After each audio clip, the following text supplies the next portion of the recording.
विश्वनाथ भट आम्हास एक सांगा, हे देऊळ कोणी बांधले? या लोकांनी. उन्हातानात छन्नी हातोडे घेऊन एक एक दगड एक एक चिरा कोणी घडवला? यांनीच.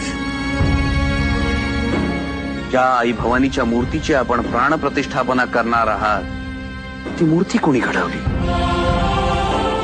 यांनीच ना? जर सर्व काही याच हातांनी घडवले असेल तर ते घडवताना यांचा हजारदा त्या मूर्ती स्पर्श झाला असेल, हजारदा त्यांची सावली पडली असेल. हे सगळे चालते. बघा आता का माशी शिंकली? महाराज, आम्ही आताच देवीच्या मूर्ती शुचिरभूत करून मंत्राने सिद्ध आणि पवित्र केली. देवीच्या मूर्तीला शुचिरभूत होण्यासाठी आपल्या मंत्रांनी सिद्ध आणि पवित्र होण्याची गरज केव्हापासून भासू लागली विश्वनाथ भट? महाराज, स्वराज्यासाठी यांनी रक्त सांडलेलं चालतं ना? यांची सावली चालत नाही. हक्क देऊन माणसाचे केले सोने पीडितांच्या जीवनाचे.